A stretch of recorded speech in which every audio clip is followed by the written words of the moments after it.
Hello and welcome to episode 6 of Crafting for Profit Live. Today's topic is selling your sublimation crafts. So we're calling it our Sublimation Success Secrets, where we're helping you to sell your sublimation crafts and be successful at it. So if you're joining us on the YouTube Live, feel free to ask questions in the comment section. However, we're going to kind of keep things on topic and we will answer those at the end of the episode.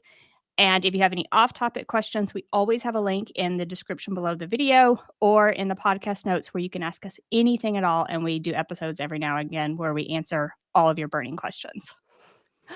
So, since you are here, you may be excited about sublimation, and we are excited about sublimation because coming up soon is Sublimation Camp. So, Angie and I have been running Sublimation Camp for this is our 3rd year, which is amazing. And we have free tickets to our event. The event itself is May 2nd through May 4th, and we have something like 40 classes on sublimation.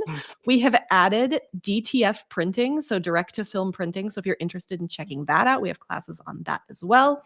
You can join us for those 3 days for free. You just come and join us. Amazing.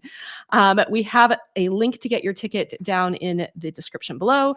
I think, Angie, do you have a QR code? I Yep, can't see. QR code should be up here. If I'm on YouTube, I'm always pointing weirdly. Pointing. It's somewhere. So snag that QR code and you can get yourself your free ticket and join us and come learn and have fun. We do this kind of fun camp atmosphere. You can get badges. There's campfires. It's super fun. And then if you are watching the podcast or listening to the podcast, or watching that YouTube video, be sure to rate and review the podcast or give us a like and share on YouTube. This really helps us. And if you have friends that might want to sell their sublimation crafts, be sure to share this episode with them. So now we have go ahead. Did you have something I do else? want to give a big thank you to those of you who have rated and reviewed the podcast because I see you. I went and checked and we have way more ratings and reviews than we did the last time I checked. So thank you. It's been so much fun to read those, by the way. It's the So highlight fun. of my day. All right. So now we're going to introduce our special guest, and it's Courtney Bickner with the Crafty Brick. And she does fun crafty challenges, other amazing things on Instagram. You might have seen her dance. So we're going to let Courtney introduce herself. Hello, ladies. Thank you so much for having me. I am just, so honored that you guys asked me to be on your episode today. It's been so great to get to know both of you the last few years. I was one of the speakers at the very first Sublimation Camp, and it was actually my very first summit that I had ever done. So it was my first experience, and it was so much fun. Like, I loved it. I loved the badges. I loved the campfire. The way you guys set everything up was just so fun. So if anybody is on the fence about doing Sublimation Camp, you 100% should, because it's so much fun. I'm not a speaker this year. I don't know why I'm not. I said no. I can't even believe it. I'm having so much FOMO now that all the fun is starting, but it's just, you can't say yes to everything. So I opted out of this one, but if you are on the fence, you should definitely do it because Angie and Corey are amazing and all the speakers are great. But I'm just happy to be here. I started the Crafty Brick it's been about 4.5 years now. I opened up an Etsy shop and was selling, mugs and t-shirts, and I was doing vinyl and HTV and adhesive vinyl.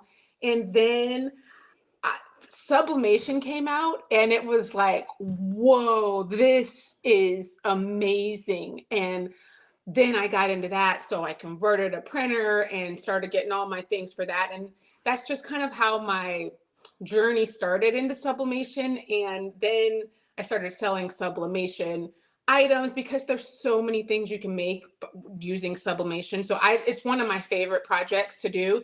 And yeah, when you see me over on Instagram, I just feel like I'm, just spreading one crafty joy project at a time.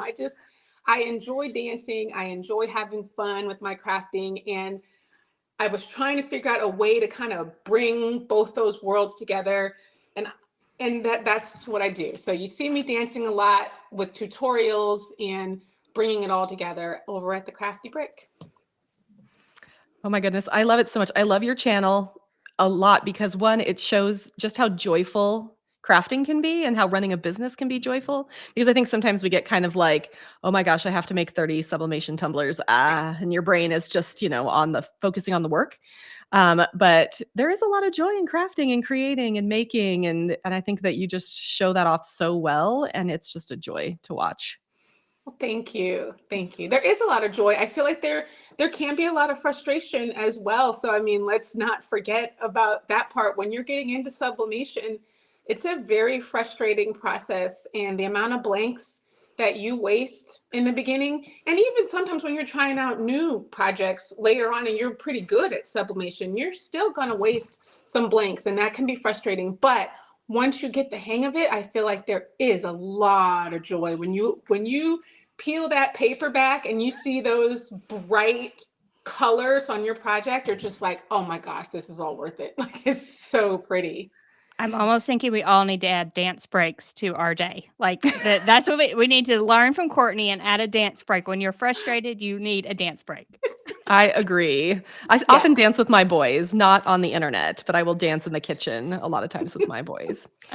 So we have our questions here, but I feel like before we get into our questions, can you give us a brief overview? I mean, any of us could do this, but Courtney, could you give us a brief overview of what sublimation even is? Well, sublimation is the process of taking this special printer and special ink, and when you print it, it comes out, and when it comes in contact with the heat from the heat press, that ink turns into a gas, and while it's in that gas state, it comes into contact with the fibers of whatever you're working with, and then turns back into a solid and becomes part of that material, whatever it is. So it's just amazing. It doesn't wash off, it doesn't fade away, it doesn't crack and peel. It's just part of whatever item you're making. So I think that's what makes it so amazing. It's definitely what I love about sublimation, but we should also give the two big caveats of sublimation, right? So the first is that you need a poly-coated blank or a polyester or poly-coated blank, which can be frustrating because, some people don't want to wear polyester all the time, but that is one of the things for that chemical process to happen. We have to have that polyester or poly coating. And then number two, sublimation ink is transparent. And so we can't put it on dark colors because it will not show up at all. So everything that we talk about here, if we're talking about t-shirt decoration methods or other decoration methods, I feel like there's pros and cons to everything and there's not one perfect version, but sublimation gets pretty close because you can make stuff that I feel like you can't make with any other method and it's permanent. I agree. Although just one caveat on that, Corey, with the printing on dark fabrics, some of the times you can print on the dark fabrics if you want to just do black. Like, because I've done, red and green shirts, but if you're printing with just black, then it does show up. So, I mean, you can't get your bright colors for sure, but if you just wanted maybe black words or a black image, you could do that. Yeah, But good point. Yeah, and no weeding required. Like, let's just go ahead and say that right now. I don't even know how I left that out. That's like one of the best parts.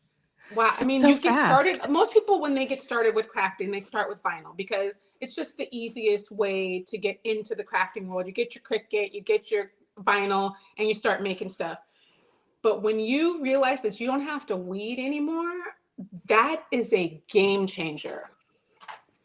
Yeah, absolutely mind blown. And I still, no matter how long I do sublimation, that peel back and reveal, sometimes I'm just like gasping at how good it is. Like it still amazes me. Me too. It really does. And I still love it. When I peel back that paper, it's so exciting. I was making sublimation jewelry just before this call. And each time when I pulled it back and I was like, oh, it worked. Like, I don't know why I'm always so shocked. I've been doing sublimation for like 3 or 4 years now, but I'm still like, wow, it's gorgeous. It's gorgeous. Yeah. All right. Do we want to get into questions? Let's do it. All right. So, question number 1. What are the minimum supplies you think someone needs to get started with sublimation crafting and selling their sublimation items? Well, I think the cool thing now with the way the market is, you can kind of get into it really very minimally. Like if you want to just get your toes wet and try out sublimation, you can start with infusible ink sheets. You can start with artistry markers and stamp pads and paints. Those are all things that you can do sublimation. So if you really don't want to get a printer just yet, you just want to try it out, I say try it out with those items. And then if you realize that you love it, because I mean, really with infusible ink, you still have to weed. So it is sublimation, but you still have to weed. So you don't get the full effect of sublimation. But if you realize you like it, those mugs are so fun to make with the infusible sheets and the t-shirts. Then I think the bare minimum is you got to have a printer. A converted one works great. I've converted my Epson, and that was, a very minimal investment as far as sublimation printers go and for the ink. So printer, paper, some butcher paper, and ink. I mean, and some polyester blanks. I can't, am I missing something? That's all I can think of, that for bare minimum. The only other thing I can think of is some kind of heat source, depending on what you make. Oh, So, like heat press, yeah. oven, sublimation oven, tumbler press, mug press, just depending on what you make. That's the only other thing I can think of, right? Yeah, I think the projects I made today could be made with an Easy Press Mini because I was making these like tiny jewelry sublimation blanks. So I mean, like it's one of those things where it's like most will take a larger heat press, something you could do a Cricut Easy Press. But it was really fun because I was like, man, I could make a whole bunch of earrings just using my Easy Press Mini. I wouldn't even have to break out my big heat press. Yeah. Yeah, I and find that sometimes when I was starting with it, I only had an easy press. Like when I started crafting and when I started sublimation, I only had an easy press. And I feel like it's a good entry machine to have, but I feel like it increases your chances of ghosting and you just don't always get even pressure with it. So I find that if you really love sublimation, I think it's better to make an investment on a real heat press rather than just using your easy press. It's a great start.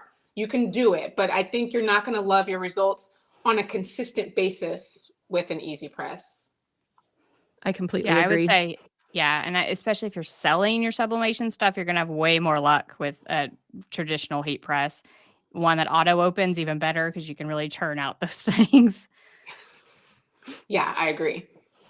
Somebody did mention in the comments that you will also need a way to clean your blanks. So a lint roller, alcohol, and a Oh, microfiber cloth. Not a huge investment there, but definitely something that you want to have on hand. yes. Yeah, because just to add to that, if you don't have that, I will let you know from personal experience. If you don't lint roll, you're going to get little blue dots on your project. The press, your sublimation area, it's going to look beautiful. The print is going to look fabulous, and then you're going to have white dot or blue dots all over where there was some lint. And it turned blue, and it's incredibly annoying. So make sure you lint roll all of your items. Definitely. All right, so let's see. Question number 2. What are your favorite sources for quality sublimation blanks? Let's see. I really like Heat Transfer Warehouse. They have really good blanks. Um, I get a lot of stuff from Amazon too. I have a lot of luck on there. There's so many different items on there that you can get. Um, I used to use Conde, but they are closing now. I know, I'm so sad. So sad.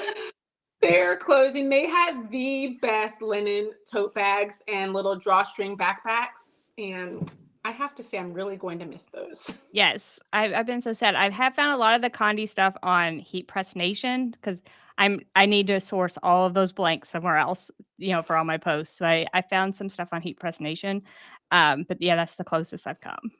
The other one that I have been finding some of those blanks was Craft Express was another Mm. website that has some really interesting blanks that I was finding on places like Conde that I couldn't find elsewhere. So that's another place to look. I do think about Amazon. I mean, I get tons of blanks on Amazon all the time. And I would say like 80% of them are awesome, but you have to be willing to like get a bad one in the bunch every once in a while. Like you have to just be like, okay, not everything is going to turn out perfect. I may have to try a brand or two. We use PYD Life a lot, and I feel like overall we've had really good success with them. So, but I've also had other things where I was trying to make sublimation acrylic keychains, and I could not make it work. I've been doing this a long time, and I was like, I think these blanks are just terrible. It is not me. It is you. It is you. Yeah. So HTV when I'm ordering from Amazon and I find like PYD Life's a good one example, and I find like their stuff does good for me consistently, I like keep a list. And that way, if I need an acrylic keychain, I see if PYD Life has one first or someone else on my list. And that way I don't get those acrylic keychains that do not work, or I've had bookmarks that do not work, just tons of things. Yeah. You were going to mention that HTV Ront is another good one that I think has some good blanks. Their earrings are fabulous. And I love that one of the things that I like about them is they've got, most sublimation blanks have that clear film that you're going to have to peel off. The HTV Ront earrings, they're actually a blue film, so you can see it a whole lot better than the other ones. And you know that you took it off, because sometimes I have sublimated earrings and the film is actually still on there, so I've ruined it. But I like that HTV Ront has that blue film, and it makes it a little bit easier, so then I don't mess it up. Let's give a shout out. Yeah, I'm the queen of not removing that film. The queen. I feel like all of that film going forward should be blue. So if you are a blanks company and you are watching this video, you have 3 sublimation people here begging you to make that film something other than clear, because it is so hard to see. It really is. Yes, I agree. And then you ruin it. Like, it's annoying. I hate throwing stuff away. And then I do want to give a shout out to Artistry. I think they have some really good blanks. And I think Courtney, you do their blank of the month. Yes. They have like a blank of the month each month that is like a special edition. And a lot of times it's a really unique thing that I haven't seen other places. So I try to keep an eye on those as well. All right. Question number 3. Are we ready? I think we're ready. How do you make your items stand out in a crowded market? For me, I feel like it's just little things, like maybe something that you put in your package, like a thank you card that you put in there. I find that sometimes when I get stuff when I purchase from someone and there's a little card in there about their story, I read it. And if it's on like a cute postcard, I'm like, oh, this is cute. What is this? And then I see like, oh, this is a mom that, started this business and she's got 3 kids and she's supporting her family. Like, I like those backstories from things that I'm purchasing. And it makes me want to go back and get more stuff another time. And then, like, in addition to that, before even the sale, for me, I think it's really showing me, like, like in the beginning of my business, I know this is really even hard to like see with me, but I never showed my face ever. I really didn't feel comfortable in front of the camera, and I preferred to just I would show my hands making stuff. I would just show pictures of stuff. But then Reels came out a few years ago, and like I said, I was nervous about doing it, but my friend talked me into doing a reel with her, and I did it, and it was so much fun.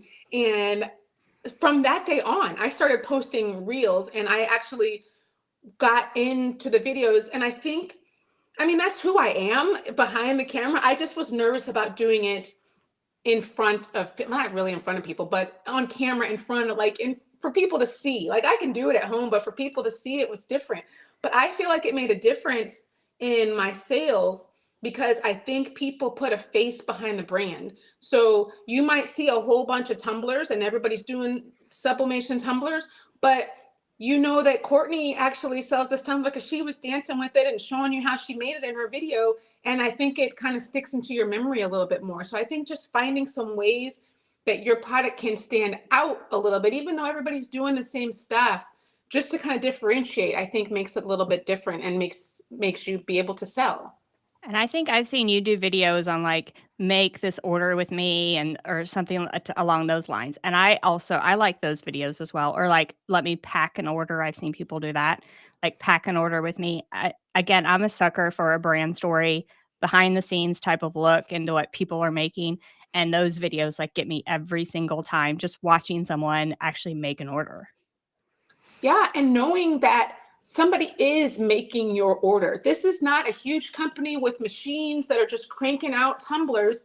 I am printing this out, I'm putting it on the tumbler, I'm making this, and then I'm packaging it up and sending it to you. Like I did the whole process, and I think that that means something to people. I think I've seen you also do a time lapse of making a whole bunch of, like, let's Mhm. make 30 of these, and you just set your phone up, you set it to that time lapse, and then it just kind of shows you the process of like, the batching of like, okay, we're moving from this station to this station to this station, and you're going, in order of like how you're making each of your products. And I find that stuff really compelling because it really shows like the process behind what you're doing. It also gives people an insight like, oh, maybe if I put my heat press and my printer in this configuration, things would work out better. Or, I didn't even think to have a cooling station, like a place to set everything. Yeah. I'm sort of setting them all over my room. Maybe I just need a little folding table or something to set everything I'm making on my heat press. Therefore, I'm not walking across the room to some other part of my, it just gives people ideas. And I think having multiple ways to show things, like what you guys were just saying, doing a post with time lapse, doing a post, fill an order with me, doing a post, here's how I made this, all kinds of different posts that are still, they're all telling the same story, but they're being presented a little bit differently. But I think showing you yourself is a big part of it. This was Yeah. And such, oh, go ahead. go and like that gives you insight into like the person behind the brand. And you can't be replicated no matter how many people make tumblers. They cannot replicate Courtney and the way she does things and her energy and her dancing and her videos. Like you can't replicate that part, so it does make you stand out in that crowded market. And Yes. I wanted to like let people know that at least I understand like that it's really hard. Like I still struggle with getting my face on the camera. You'll notice that most of my reels don't have my face. I'm getting better. I'm doing more things with my face. I've got the podcast, I do YouTube now, but Angie can attest to how long it took her to be like, Corey, why aren't you posting on YouTube? And I was like, because I have a face, you know? And she was like, you just have to get over it. And so at some point I was like, I'm just getting over it because people aren't necessarily there just to like critique my face like I think about at 3 a.m. Right? It's that they're there to learn something, or they're there to be inspired, they're there to laugh, they're, to all of these different things, but none of them actually have to do with my face. And I have Yeah. to remind myself that, just because I'm not necessarily like thrilled with the way I look on camera in this one video, nobody's going to notice. It's like they're just really excited to see what I'm making or what I'm doing. But it's a hurdle, and it's a big one. And I think that we should at least acknowledge that it's tough. It is very tough. It is very tough. But I feel like once you do it, it gets easier. Like, and then it's still tough the second time, it's tough the third time, but you just keep coming back. And the more you do it, it gets easier. Like, I don't mind, like, obviously at all now being on camera. I do it all the time, but it's hard at first. And then you feel like people are judging you and you don't want to like look stupid, or you don't want to mess up or say something dumb. It's just like there's so many things going through your head. But then when you just do it, and just like, I don't know. I started this thing. It's called Crafty Tuesday, and I go live every single Tuesday. It's crazy. I think I've been doing it for like 2.5 years now. And typically I make something that I have not made before, so which is crazy in the first place. But I don't love to show mistakes and show me mess up, for sure. So it's still kind of hard for me sometimes to go on and show that side, but it was really important to me because I felt like, um, not that I see myself as like a role model or whatever, but people were coming into my DMs and they're like, "Oh my gosh, I want my channel to be like yours. I just love I love your crafts. I love everything you do. Like, I mean, and it was nice. It made me feel good, but it also made me feel a little bit bad because I'm like, it is not like this all the time. Y'all don't see all the craft. You don't see all those tumblers that I have downstairs that are so messed up. Like, it took me 20 tumblers to get to this one that I posted on Instagram for you to show that it was really good. So it got me thinking that I wanted to show the other side of crafting. Like, it was like, this is what it really looks like when you are trying something new. It's not always pretty. And Crafty Tuesday, that's what it is. And I do it every week. And some weeks it is wonderful. I try something new and it just is so great. And I'm like, yes, this was amazing. And a lot of times it is a hot mess. Like, people are like, we're ready for the hot mess express. Like, let's bring it on. Like, they love to see it and they don't mind me messing up. I still feel a little bit not okay with it sometimes, just because I don't like to mess up. And I certainly don't like to mess up in front of people. But I keep coming back every week and we just keep doing Crafty Tuesday. And I think it is important to show, like, first of all, for me to face that fear of me doing it and messing up. And second, showing that I'm just regular. I mess up just as much as anybody else does, sometimes more, because I'm not really good with directions all the time. And I don't know. I just think it's good to do. So I keep doing it. It's very relatable though, because everybody makes mistakes, right? So it's like you don't want to see your favorite content creator just like killing it every time, Every because then you're like, what's wrong with me? And we don't want people thinking that. I mean, I'm very, very, very honest. Like in my YouTube videos, this worked, this didn't work, all of these things. I would do this. Here's how I fixed this mistake. Wow, that sucked, whatever it is. It's like, but I think that that's so much better than just having like I made this perfect thing perfectly every time sort of style. I feel like social has been getting a little more real, like real life. And I don't know Yeah. if it's because of like the TikTok influence or whatever, but I feel like it's been getting a little more real. So where it doesn't have to be picture perfect. You can show behind the scenes, you can show that messy craft room behind you, and it's okay. And I say that and I like cringe every time there are boxes behind me. So true. It's hard. It's hard. Yeah. It is so hard to keep a craft room clean, y'all, for video. So hard. Impossible. I mean, it's when we frankly. got on here, I told you, I'm like, okay, I'm taking all this and I'm throwing it on the ground. Now it's clean behind me. Like, I won't show you my ground, but Don't look below the table here. You only get the screenshot on YouTube. That's it. Yeah, and it looks great right now. Amazing. Last week we talked to Jamila Payne a little bit, and she was talking about standing out in a crowded market a little bit and like personalized projects and personalizing things to help like differentiate herself from the crowd. And so personally, I love Kittle, and that's Kittl for those that are asking like for spellings in the comment section, for being able to make and customize like designs they already have on there easily. I think it's perfect for beginners. I get asked all the time, like, what software do I use as a beginner for sublimation, for SVG files? And that those designs translate really well, I feel like, and you can customize them very easily. Like, I have no problem just from the first time I get on there. Yeah, I feel like Kittle's a really good option if you don't have any design, sense. They have like this really big library. It's like full of templates and elements and designs and all sorts of stuff that you can like use them to customize all of your designs. So like you take one design and then you change it all around without having to have that sort of design history, to read it or to make it. And if you have a paid subscription to Kittle, then you can actually use those for commercial purposes, which is awesome. So it's not one of those places where you can make your own designs and not use them. You want to be able to sell the things you make with them.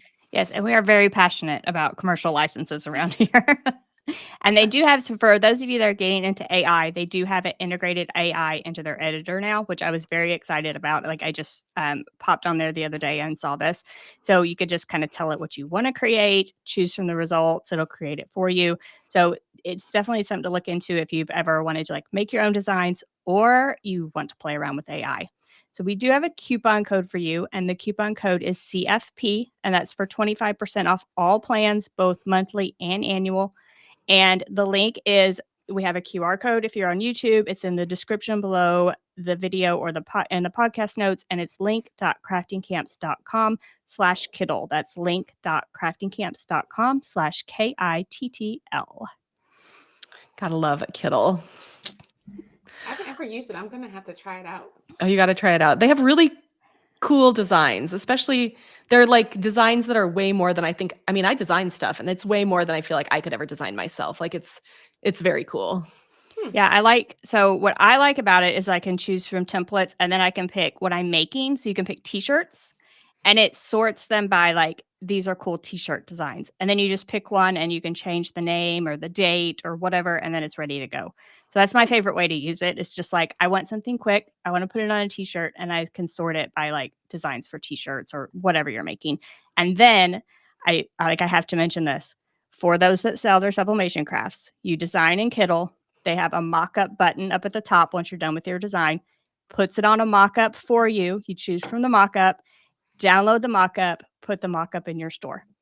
No more having to go somewhere else to do a mock-up. Like, that was like chef's kiss for me the other day. Making life easy. Yes. Making it simple here. Very All cool. right. So we are back to our questions. Question number 4 for you, Courtney. What are your best-selling items, and what is your best advice for finding the best things to sell? My best-selling items would have to be probably tumblers and custom passports, and the tote bags are some of the most popular ones. I feel like I just am looking around, like what would I like? What would I want to have? And I look at that type of thing. I'm always looking, like whenever I'm going to stores or whenever I am out, I'm like, what something maybe like that. That's kind of cool. I'm just inspiration everywhere. So I look at like, what are other people using? What do people like? What do people need? What do they want? What are they talking about? I feel like my brain is just always thinking about what could I make? What would people purchase from me for something? So I think I'm always looking for ideas, not necessarily in any particular place. I feel like I've noticed, and I know you do a lot of different things, but for some reason in my head, you've stuck out as the person who makes things for girls' trips. I know that's Yes. very specific, but like little cute, the little string backpacks, tumblers, you make like a little set that goes together for Yeah. like girls to take on a girls' trip. And I'm like, that is such a great little niche, because it's like, what girls' trip doesn't need merch, right? What you need to bring something along. You're all matching with your besties. Like, it's just perfect. Yeah, the girls' trip and the bridal showers. And I got into that because I work with a travel agent, and she would give stuff to all of her groups of clients that were going on trips. So she'd be like, okay, Courtney, what can we give this group? They went to Jamaica last year and they already have the tote bag. So what else can we give them for this trip? And I'm like, oh, how about some tumblers? Or how about some passports? How about some luggage tags? So it's a lot of travel stuff that I do mostly. And she does a lot of trips. So we work a lot doing that type of stuff.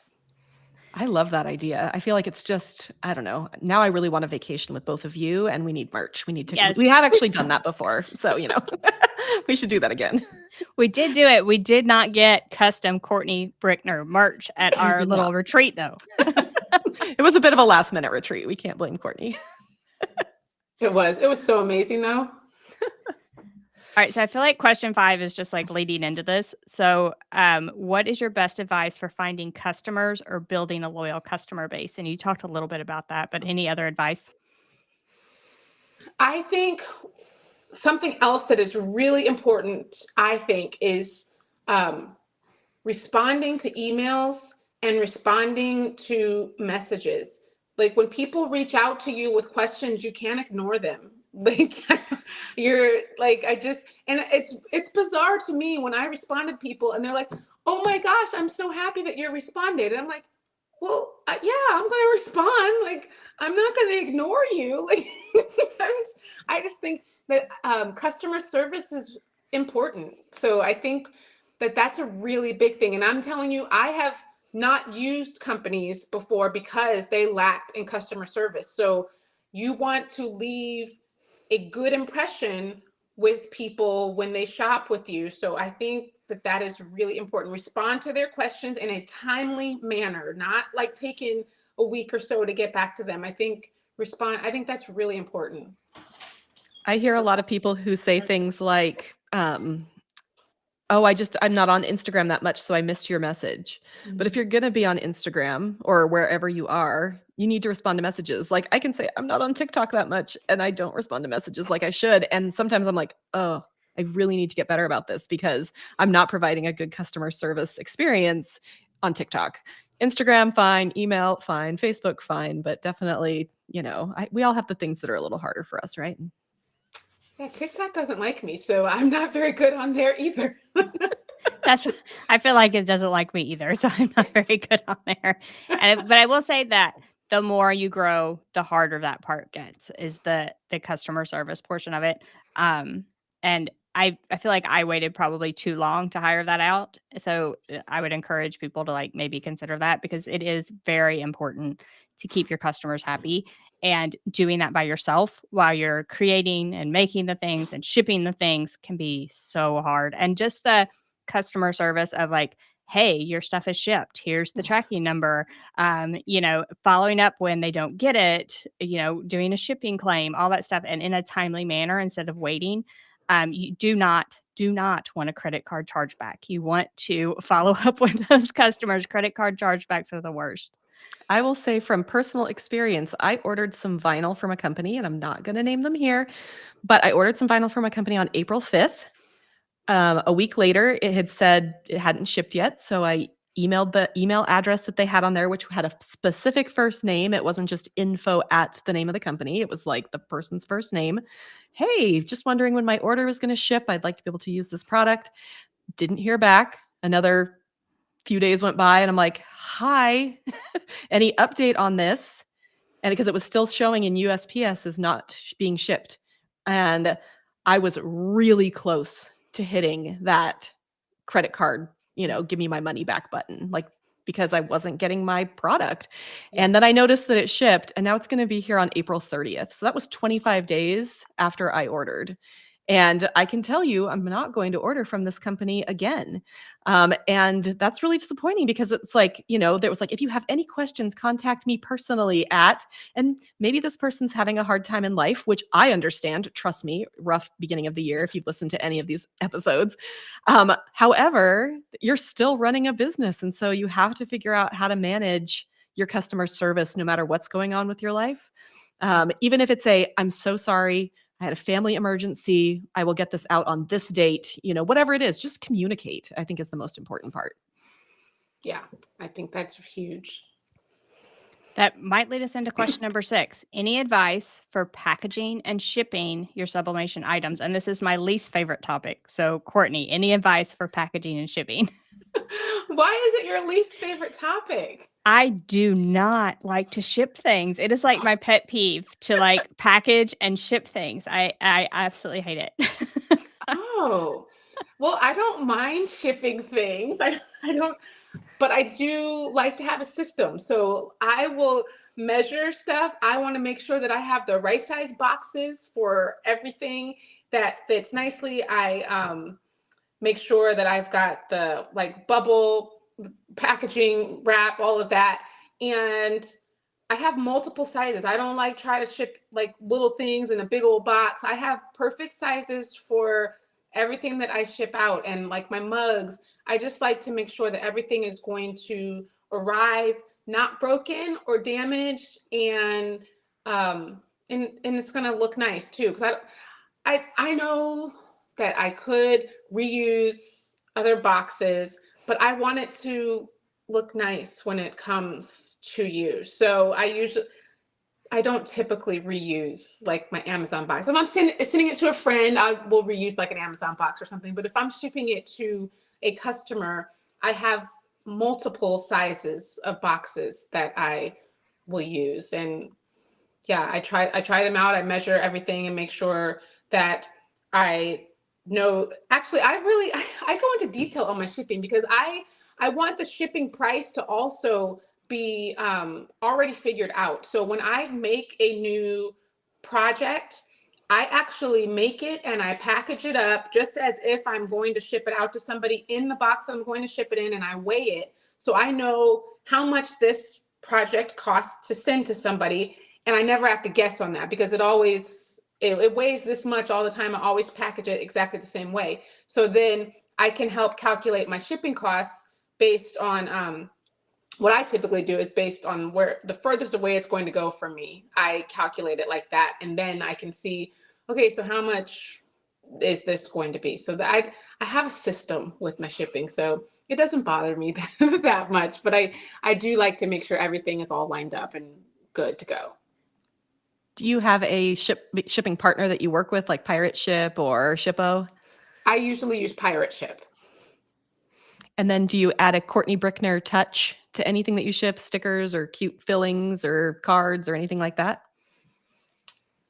I have a card, just like it's not necessarily a business card. It's a little card. I like to just write a little handwritten note, like just thanks from Courtney. It's nothing super crazy, but I throw that in there, and then I made some stickers, and it's just that goes one sticker that goes on the outside, like thanks for shopping small.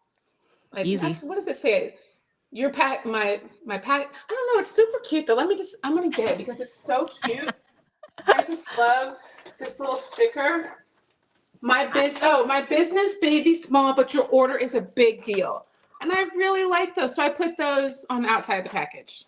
That is is a very very cute cute. saying. Yeah, I love that. I love all the little touches when you order something from someone that's selling handmade.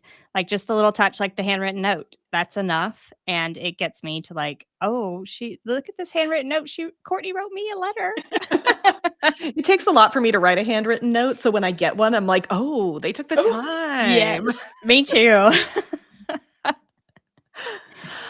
All right. So this one I feel like is one that we kind of get questions. Do you do anything special for the holidays or like certain seasons for your business? you know, I do some. I wouldn't say that I focus a lot on holiday stuff. I try to have, like, I do the travel stuff. I do stuff that kind of works all year round. And then if I just feel like it, I will do some holiday stuff, but I don't necessarily like, oh my gosh, I got to do some Easter stuff. I got to do some Christmas stuff. I try to have stuff that just sells all the time.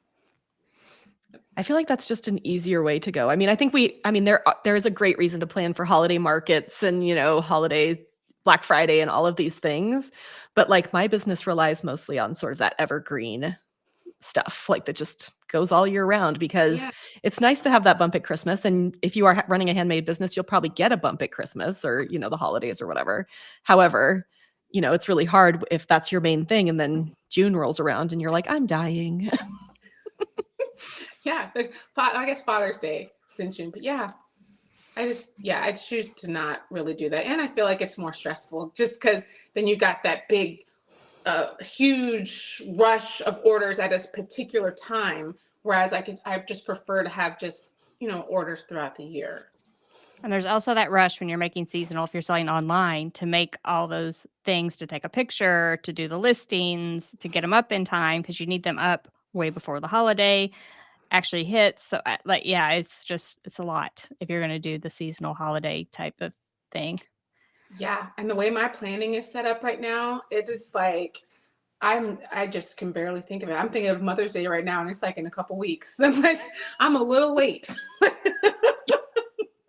Aren't we all? Yeah, I feel like I should be working ahead, but I'm absolutely not right now. I'm just not. But I'm okay with it. I feel like there have been times where I have worked ahead and it's been great. I'm just not in that era right now. I'm just trying to get through this week era, and I think it's okay. That's I need also a called 2024. I need a shirt that says I'm in my just trying to get through this week era. Yes. Yes. Like that. All right. All right. What can you tell us though, this last question, What is there one challenge you had when starting or growing your business, and how did you overcome it? So one single challenge. One single challenge. This is tough. This is going to be tough to narrow down one challenge because there's a lot. I mean, yeah, there are a lot, but maybe I can just say one lesson that I learned with my business. It was a huge lesson. Shipping. It was a shipping problem, which is not my problem per se, but I could have made some changes up to this. So working with the travel agent, she had an enormous party, like 60 people, and each person got a backpack, a tumbler, a t-shirt, and a towel. Everybody got that. So it didn't fit in one box. It actually ended up being in five or six boxes, I think. I shipped them all. One box didn't make it. And they were customized. Each person's name was on each thing. So they lost a box. It actually never got recovered. I didn't purchase insurance on the packages. Do you know insurance would have been $4 for each of the packages? I was so mad. I was like, I cannot believe I didn't get that insurance. So the lesson I learned was buy the insurance. And if you are doing customized things and maybe you've got a large order, write down what's going in that box. I didn't even know which people were missing. So I had like 12 people that were missing. They had to go through all of the boxes that they had and like, okay, we've got this person, we've got this person. So that was a big lesson. That was a lot of money. And then I work with this person all the time. So I didn't feel like, hey, you're going to have to pay all this extra money for it. So I felt like I should cover it, even though it really wasn't my fault. The only saving grace was that I had purchased the items at cost, so it wasn't like I was out of the total amount of what she was charged for it, but I was still out, and it was not a fun lesson. So it's just little things that you do, you mess up, and you figure out a better way to do them. I think that's all business. You just make mistakes and you learn what not to do or to do next time. I think that learning from your mistakes it's such a hard lesson, but like you're never going to not get that insurance, right? Like you learned your lesson the hard way. And so I feel like we hope this podcast helps people not have to learn lessons the hard way, but I think there are just some lessons where you're like, yep, okay, I have to eat that and it sucks. Yep. And I feel like along the way, there are going to be mistakes you make and lessons you learn, no matter what. Like none of us is perfect. We didn't have a perfect journey to get to where we are now. We made mistakes along the way, went the wrong direction and turned around and went back. Like, so there are tons of different things that I would do differently as looking back, but hindsight's 2020, right? Like you make the decision, the best decision you have at the moment with the information you have, and you learn that lesson later. Yep. It's so true. And forgive yourself. And don't beat yourself up about that lesson. Like you said, you make the best decision you can at that moment. And yeah, you just got to move on. I spent a lot of money trying to get Facebook ads to work for me. And because I have such low priced products, I could not make them work, which means, I was breaking even on I was making money with the Facebook ads, but I wasn't able to pay the agency that was doing the work for me.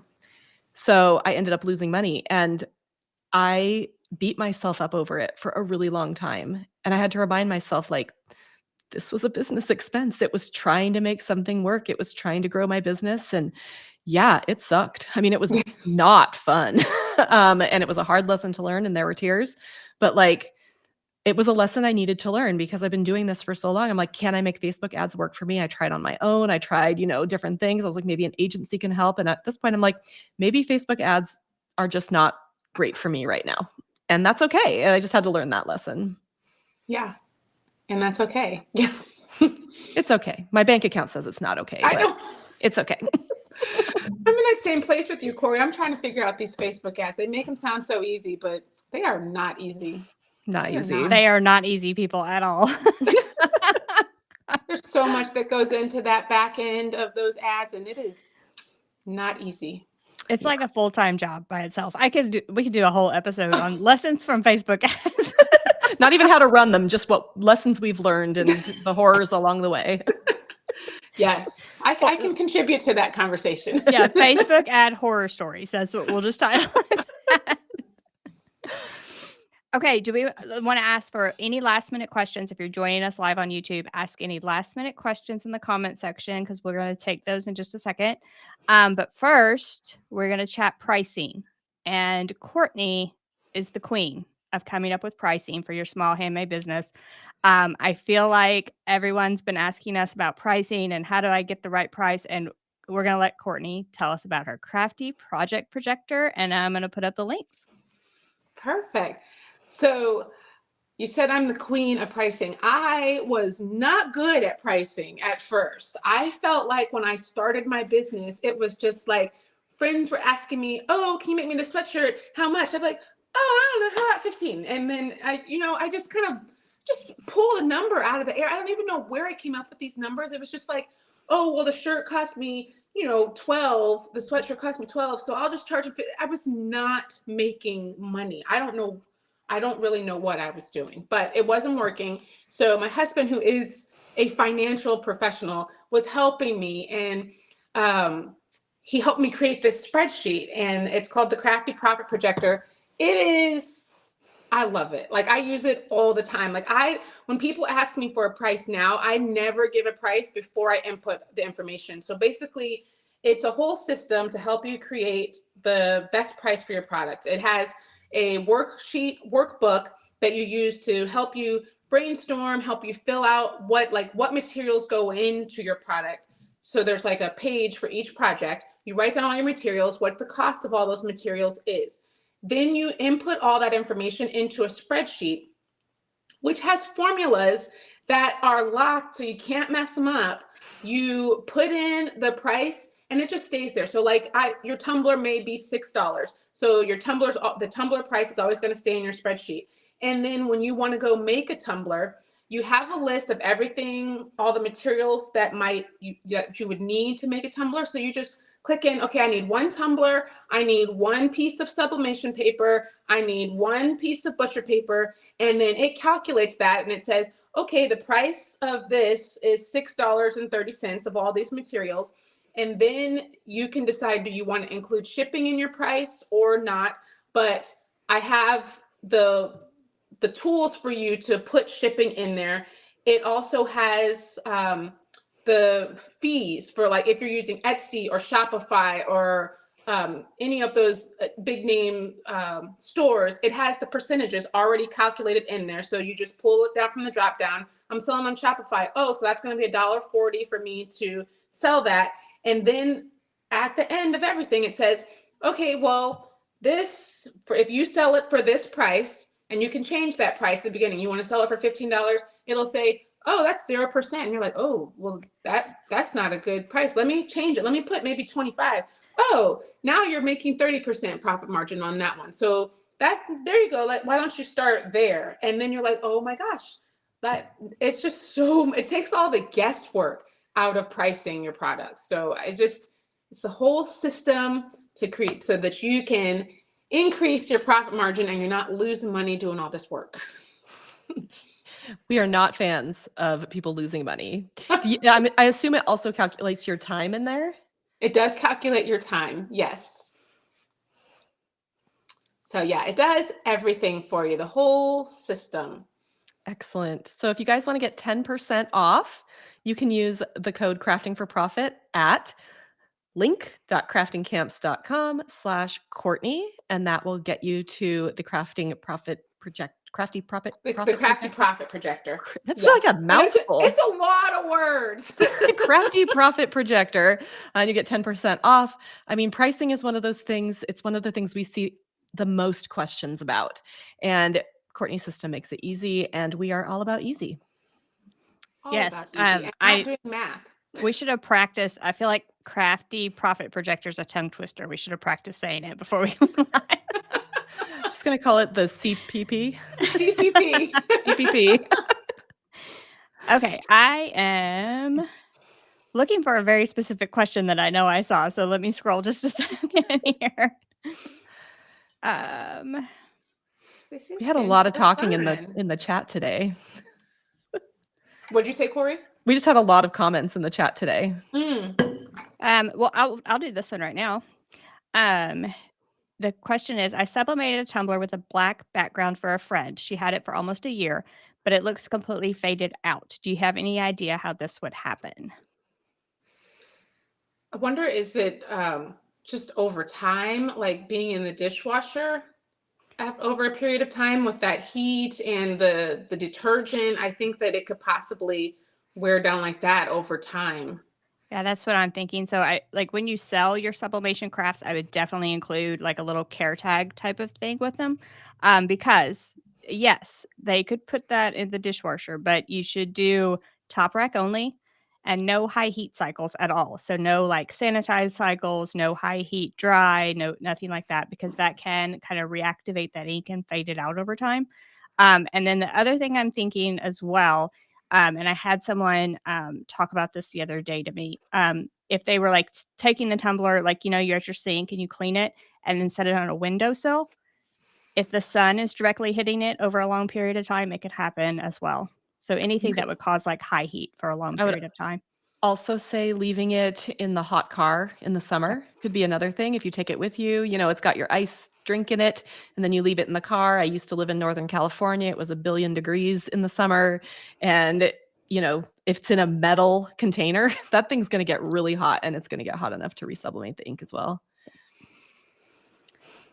All right, next question. The mini gets hot enough for sublimation? That's good to know. And I wanted to pull this up because, yes, the mini gets hot enough for sublimation. So, Corey, you want to talk about those earrings? Yes, so I was making sublimation earrings and necklaces and charm bracelets. I mean, there's a lot of really cool blanks out there right now for sublimation, and each of the little, I mean, it's just these little tiny discs that you sort of glue into the jewelry frame.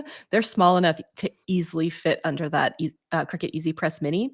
And so if you hit the button 3 times and you go down to that third level of heat, that gets you to that 400 degrees, which is hot enough for sublimation. All right, this is a fun one. What other heat press do you guys recommend? I got the HTV Ron Auto Press. I'm having problems with inserting t-shirts, hoodies. I'm planning on returning it. So do we each want to like do some heat press recommendations? Courtney, you got any? Yes. And I think that that's also, I have the HTV Ront Auto Press also, and I think it's a great press. I love having it, but I like having it as a second press because I do think it can be that teeny little space that you have to work with is challenging. And then the fact that it only goes up to 99 seconds, sometimes that can be challenging for some sublimation projects, as well as sometimes just getting the pressure right. So I do love the press, but it's not for everything. I really like my heat transfer warehouse Walla press. I have the 16 by 20 Walla press, auto open, and I love that it's got the feature that it will shut off automatically if you leave it on unattended. I mean, you probably shouldn't do that, but just in case, it will turn off and cool down. So I like that feature also. So I really like that press. I have the Walla Press, the 15 by 15 Walla Press from Heat Transfer Warehouse. It does not have the auto open, which for me, I'm okay with because I don't tend to batch products quite like you do. I understand why the auto open is really great, but I tend to have problems. I don't know if it's me or what, but I tend to have problems with like ghosting. And so the auto open sometimes will jump and lift that transfer Yeah. up a little bit and you can get ghosting. So mine's an auto open and I'm always like opening it so carefully, but I do feel like the 15 by 15 inch size is good for like 90% of the projects I would want to make. And then there's like 10% of the time I wish I had the 16 by 20. Yeah. And I'll mention if you want like a smaller one to start out with, the Caesar heat press that's at Michael's. It's like a 9 by 12.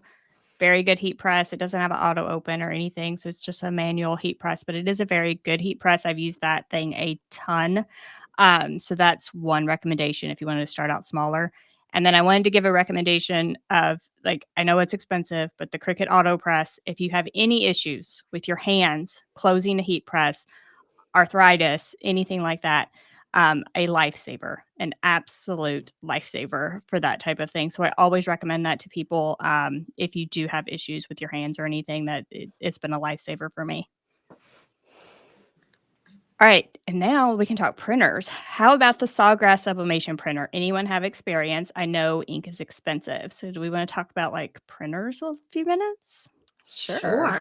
All three of us have a Sawgrass. I know that. I like my Sawgrass printer. It's my big printer. So I have the Sawgrass SG-1000, and I love being able to print really big prints. And that's kind of the kicker for me. I didn't want to convert a big printer, like a Epson 15,000 or 1,500, 15,000. I can't remember what it is. That's the kind of the big printer that you might want to convert. I think you can get good results from a converted printer, but you can also get not good results from a converted printer. And I did not want to spend that kind of money. So for me, the big Sawgrass was it for the larger print size. You know, for me, I actually had the Epson 15,000. I did convert it. But I also now have the SG 500 and the SG 1000.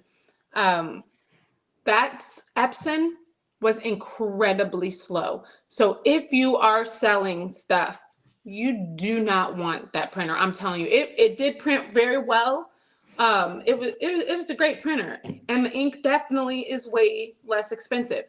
But and I know for a fact, because I did a side-by-side comparison and I timed them. My Epson one took 5 minutes to print out this print, where my Sawgrass took, I think it was 35 seconds.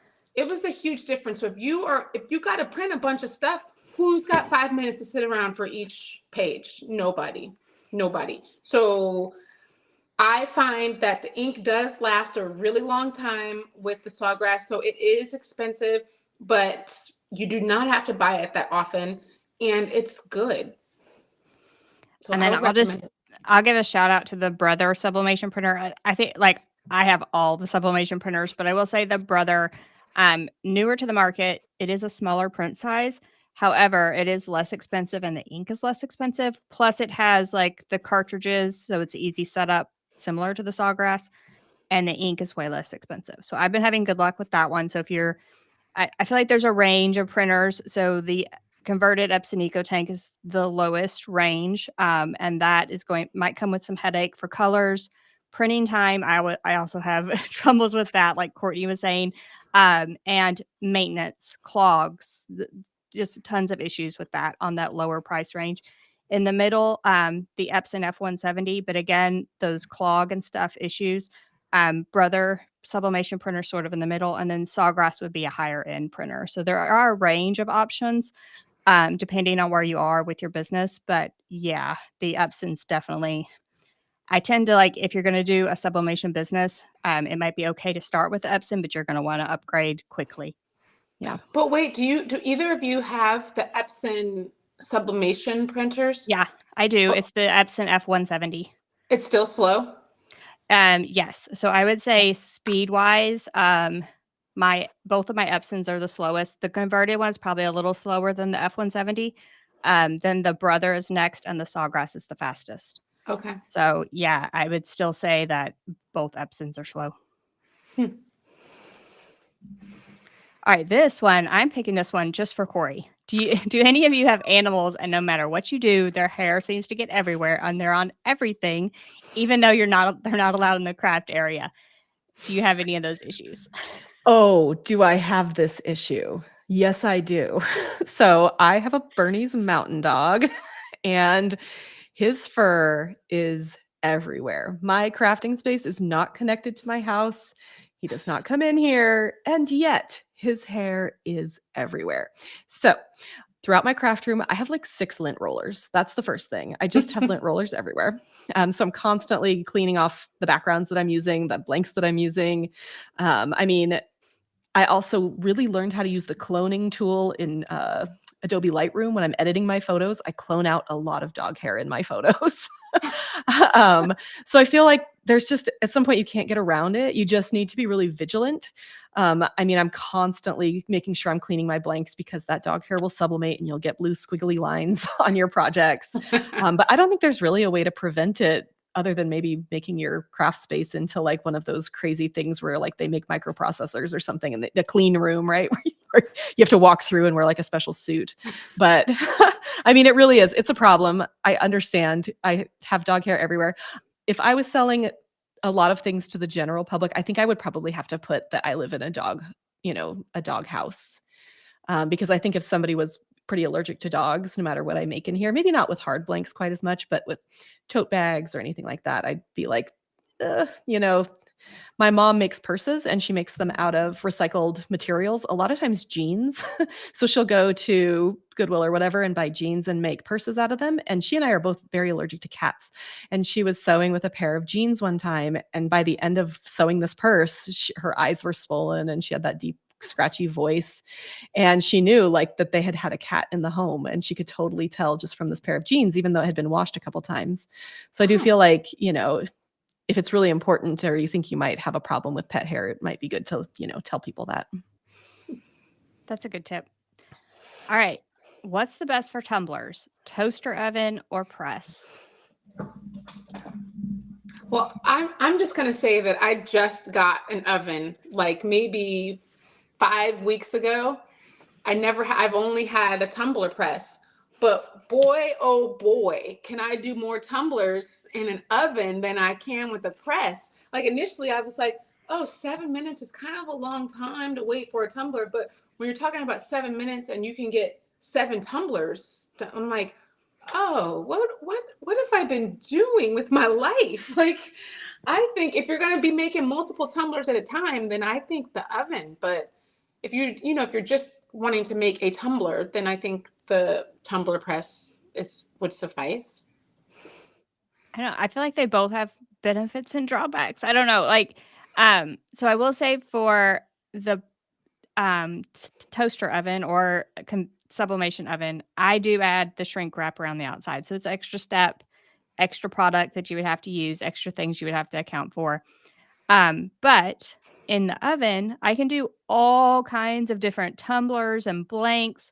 Like it doesn't matter the shape, the size. If I have some shrink wrap that'll go around that bad boy and it'll fit in the oven, I'm going to sublimate something. I'm going to sublimate dog bowls, huge dog bowls, all the way down to shot glasses. So that's why, like, I will not get rid of my oven. However, like you said, a press can be quicker. Like you're intrigued by the 60 seconds. But you do have to be there, right? So you have to like rotate it, pull it out, put the next one in. So yeah, I don't know. I'm on the fence.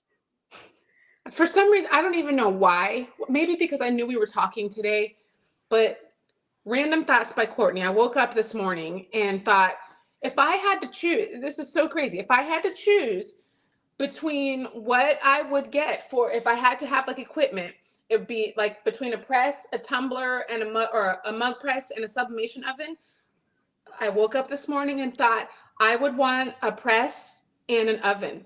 I don't think I would get a mug press or a tumbler if I didn't have the money for both. I think I would probably get an oven because of what you said. You could do everything in there. Whereas I was thinking of like the flat acrylic blanks, the nameplates for the tops, and all these other things that you cannot do in a mug press, but you could do a mug or tumbler in your oven. So Courtney thought this morning that it should be a sublimation oven and a heat press.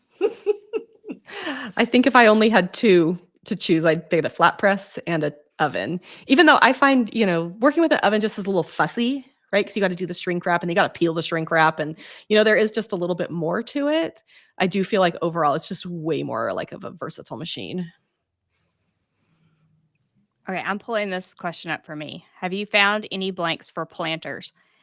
I cannot tell you the number of hours I have spent searching for this because I am a plant lady and I want to sublimate my own planters. So the answer is no, but it will be coming to my YouTube channel if I find them. It's something I've looked for as well because also a plant lady. And I just want to be able to make my own planters. I think that would be amazing. So again, if you are a blank company and you're watching this video, we want planters and we want planters and we want film that's not white or clear. Yes. We have requests, please. That could be a whole episode, requests for people who make stuff. Someone was asking for clarification between the Sawgrass printers. Anyone want to say like the differences? Sure. Oh, go ahead. Go ahead, Corey.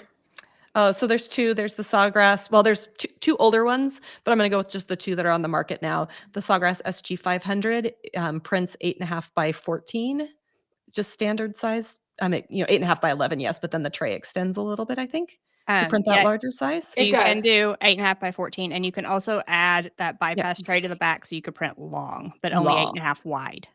Right. So 8.5 wide, basically. Yes. And then with the Sawgrass SG1000, it is 11 inches wide. With the bypass, you can do, I think the roll is 13 inches wide, and then it's on a roll as well. So you can do, it's like by 52 inches or something. So if you really need to do like a lot of printing, you can do that. Of course, that also, you have to buy the bypass tray. It doesn't come with the printer, and then you have to buy the giant roll of paper. So there are other costs, but that's basically the difference, is the size of paper you can use. Okay. I just have to say hi to Kawanda because I know her from my channel. Hello. And then, does it have to be a sublimation oven, or can it just be an oven? So let's talk a little bit about safety a little bit. So when we're talking about ovens, so sublimation gases, you do not want them anywhere near your food as it's sublimating. So you never want to sublimate in something you're going to cook food in. So never use like your household oven. So you want a dedicated oven of some type. Now, this can be what is termed as a sublimation oven, which is listed on Amazon. PYD Life makes them, and it just says sublimation oven. Or you can use a convection oven, that, small countertop convection oven that you would use like in your kitchen. However, again, never use it for anything else once you get the convection oven. You can also use an air fryer. I know that some people have had really good luck with like a basket style air fryer. I tried my best. I've got one sitting over there that's basically going to the dump because I can't use it for food now, but I tried all sorts of different settings and I never got my air fryer to work. So if you're thinking about maybe an air fryer because it's less expensive, I would maybe not do that. I would probably get a convection oven if you're looking. Yeah, and I will say my sublimation oven, I do feel like it gets more consistent heat. So I tend to go with the actual sublimation oven and not like my countertop convection oven, but I have tried both. Yeah. All right, so I think that's all the questions from the chat. So thank you so much, Courtney, for joining us today. You all be sure to follow Courtney, especially on Instagram, if you want to see all those dancing videos. I know we mentioned them several times. Like, you want to see her dance. Oh my goodness. We were so glad to have you here. And don't forget to join us for Sublimation Plus DTF Camp, May 2nd through 4th. I think I'm going to have Angie throw up that QR code again, if she can do that really quickly. You can grab your free ticket with that QR code. You can also just go to sublimationcamp.com, learn all about sublimating on a variety of surfaces, variety of techniques.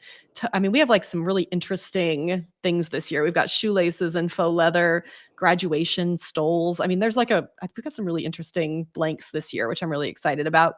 We have 10 basic sublimation classes that Angie and I teach. So if you're like, I'm still really new to this, we got you covered. Those 10 classes are available all 3 days. So if you're just like, I just need to get a handle on what the heck I'm doing, just come and join us for those 3 days and watch our beginner classes, because we will walk you through everything you need to know. And then there are more than, it's something like 20 something other classes. There are a lot of classes this year.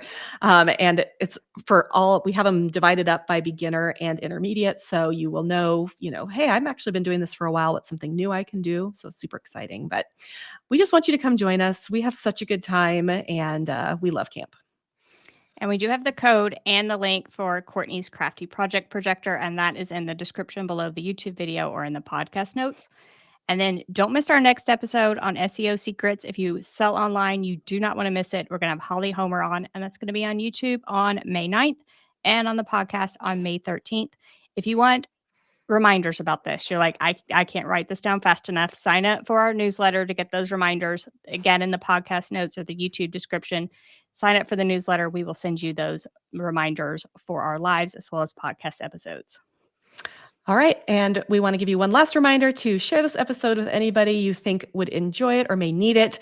Leave your ratings, your reviews. We covet those. They actually help us get our podcast shown to even more people. That's how Apple and Spotify and all the places determine that we are worthy. So if you can go and rate and review our podcast, we would really appreciate it. These are vital to our success. And Courtney, thank you once again for joining us. We really loved having you here. Thank you so much, guys. This was really, really fun. Yeah, All we right. had fun too. All right. So